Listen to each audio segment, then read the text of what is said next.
Paglipad ng fighter aircraft ng Philippine Air Force sa may Florida Blanca, Pampanga at saka nila tinarget at pinasabog ang kunwaring command center ng mga kalaban sa ating teritoryo. Maya-maya, dumating ang Black Hawk helicopter sa kayang Special Operations Forces. Nagrapel sila pababa at saka isinagawa ang ground operation. Nakasuporta rin ang Guided Precision Aerial Delivery System o GPADS. Mala parachute ito na kayang maghatid ng supply sa eksaktong lokasyon ng mga sundalo. Sa ground naman, nakaporma ang Ground-Based Air Defense System o GBADS. Bahagi ito ng live capability demonstration ng Philippine Air Force sa Basa Air Base, kasabay ng kanilang 77th founding anniversary.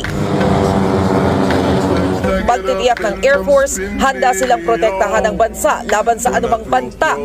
Tiyempo ito sa tumitinding tensyon sa West Philippines.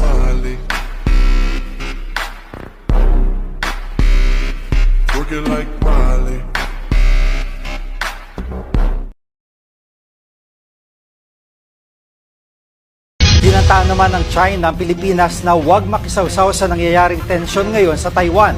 Buwelta naman ng palasyo, hindi makikialam ang Pilipinas basta hindi tayo madadamay sa gulo. Nasa frontline balitang yan si Gio Robles. Mainit ang Taiwan sa mga oras na ito. Pinapalibutan sila ng mga eroplano at barkong pandigma ng China na tila pumuposisyon para lumusob. Ang Taiwan malapit lang sa Pilipinas, partikular sa Northern Luzon.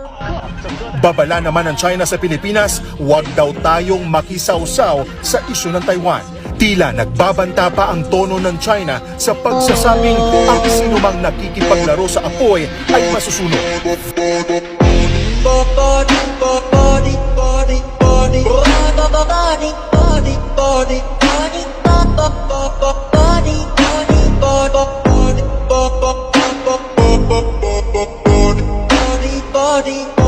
Up, up.